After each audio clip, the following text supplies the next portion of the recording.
안녕하십니까. 여론고수 시즌2 배추도사 배종찬입니다. 여러분들 잘 지내셨는지요? 총선이 얼마 남지 않았습니다. 여러분들 총선에 반드시 투표권을 행사를 하셔야죠. 아무리 어떤 정당이 싫더라도 이놈의 정치판 그냥 신경질나고 그냥 물병이라도 집어 던지고 싶으시더라도 그래도 대한민국의 미래를 위해서, 민주주의를 위해서 여러분들의 소중한 한 표를 꼭 행사를 해주시면 좋겠습니다. 여러분들 투표권도 행사하시고 또 뭡니까?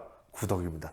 구독 꾹꾹 눌러주시고, 자, 요즘 공천 많이 비교가 됩니다. 공천이 비교되다 보니까 국민의힘은 좀 조용한 편이다.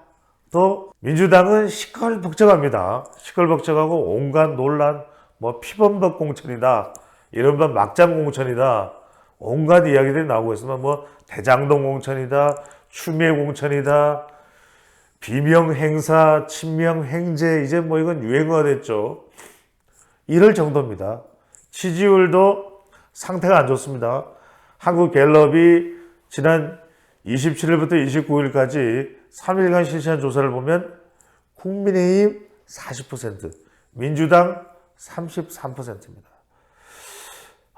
참 민주당이 무려 지난 2020년 제21대 국회에서 국회의원 선거에서 무려 180석을 얻어냈던 그 다수당을 만들어낸 저력 있는 정당인데 왜 이 모양 이 꼴이 됐을까요? 자, 그 부분에 대해서는 충분히 더 우리 분석을 해드렸고요. 자, 궁금한 건 여러분들이 이 데이터상으로 볼 때 국민의힘이 40%야. 또 민주당이 33%니까 그럼 뭐 국민의힘이 총선 이겼네? 끝났네? 과연 그럴까요? 여러분들 우리가 2016년 기억나실 거예요. 2016년에 그때 여론조사를 보면은 지지율이나 이런 걸 봤을 때 다들 새누리당이 앞서간다 그랬어요. 새누리당이 과반은 틀림없다. 이런 여론조사 결과들이 수두룩 나왔어요. 그러다 보니까 뭐 선거에서 이긴다는 전망이 나오니까 막 그냥 공천을 마음대로 그냥 온통 풍지박산이 나죠. 풍비박산이 나요. 그래서 그때 찐박, 친박, 진박, 절박, 온통 박이란 박은 다 쏟아졌어요. 그러면서 유승민을 배제하고 또 유용화도 배제하고 이러면서 김무성 당시 대표의 옥새 들고 나르샤, 옥새를 들고 날았더니 민심도 다 날아가 버렸어요. 그런데 여러분들 그때 민주당은 온전했어요. 민주당도 난리야. 오히려 민주당이 더 난리야. 더불어민주당 내에서 막 서로 내분이 일어나면서 안철수 의원이 민주당을 탈당합니다. 이때 대거 김한길, 박지원, 그때 박영선 의원까지는 합류하지 않았지만 많은 의원들이, 현역 의원들이 국민의당으로 향합니다. 그래서 선거 결과는 어떻게 나왔어요? 모든 사람들이 당시에 뭐 민주당이 123석으로 1당을 했으니까 민주당 잘했네 이렇게 생각하시면 그게 아니에요. 국민의당이 무려 38석을 가져갑니다. 그러니까 이게 민주당이 쪼개지지만 않았어도 과반 이상을 얻어가는 거예요. 그때 새누리당이 완전 공천이 개판이니까.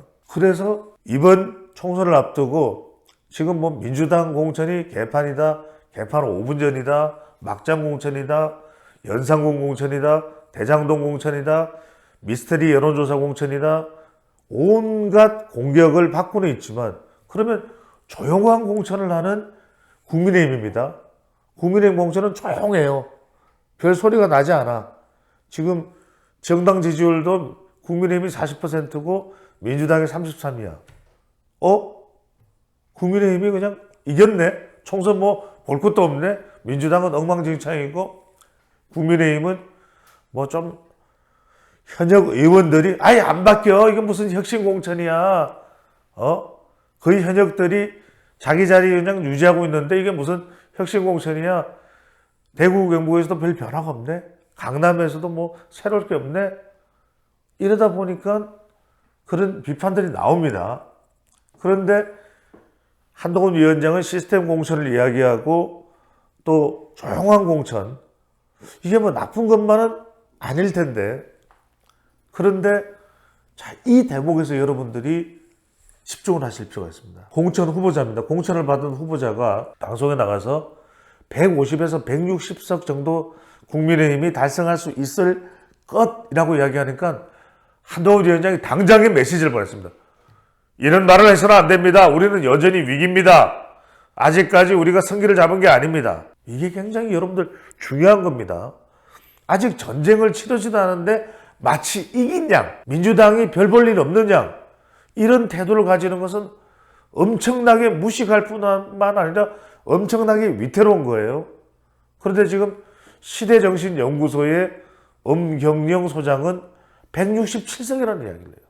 그러면서 이전에 뭐 대통령 이전 선거에 데이터, 각 지역의 데이터, 그 다음에 뭐 등등등 어쩌고 저쩌고 하면서 국민의힘이 167석이다. 또 심지어는 뭐 스토리닷컴에 누굽니까? 유 누구예요? 유성찬인가요? 그러면 이 사람은 또 민주당이 얼마다, 또 이기는 정치학을 쓴 민생경제연구소의 최병천, 뭐 병천순대 연구소장인가요? 이 최병천 소장은 또 국민의힘이 몇 가지 시나리오 중에서 국민의힘이 152석이다, 3석이다. 우리가 이게 선거의 예측이 무슨 이게 한 방 질러놓고, 물론 뭐 근거는 이야기합니다. 지난 대선 때, 지방선거 때, 또 역대 총선의 데이터. 거듭 말씀드리지만 이번 총선은요, 역대 데이터를 갖다 대기가 힘든 총선이에요. 여러 차례 우리 시간을 통해서 여론고수 시즌2를 통해서 말씀드렸습니다. 여러분들이 여론고수 시즌2를 좋아하는 이유는 뭐냐면 객관적이다, 근거가 있다, 논리적이다, 과학적이다. 여기에 여러분들이 환호하는 겁니다. 배종찬 소장이라고 뭐 147석일걸요? 왜 쪽집게 도사가 되지 않고 싶겠어요? 그럼 여러분들이 더 관심을 가지면 이 도사님 나오셨어요, 그러겠죠. 하지만 그런 예측을 하는 것이야말로 매우 매우 위태로운 겁니다. 자, 167석을 한다 그랬는데 되면 좋겠지만 정반되면 어떡합니까? 이런 데이터를 보기 때문에 그래 끝났어? 그럼 뭐 우리 굳이 투표하러 갈 필요 없겠네. 온갖 일들이 다 생길 수 있습니다. 결코 조용한 공천을 했다고 해서 선거 승리를 보장받을 수는 없습니다. 여러분들, 국민의힘 지지율 40%, 민주당 33%, 각 지역별로 몰라요. 또 각 지역별로 의석수가 다릅니다. PK, TK, 호남 다 의석수가 달라요. 어떻게 될지 몰라요. 낙동강 벨트가 어떻게 될지 모르고 끝날 때까지는 끝난 것이 아니다. 바로 미국 뉴욕 양키스와 보스턴 레드삭스를 거쳐갔던 전설의 보수 요기 베라가 한 이야기예요. 요기 바라. 이제 요기 바라죠. 요기 베라. 요기 바라. 끝날 때까지는 끝난 게 아니다.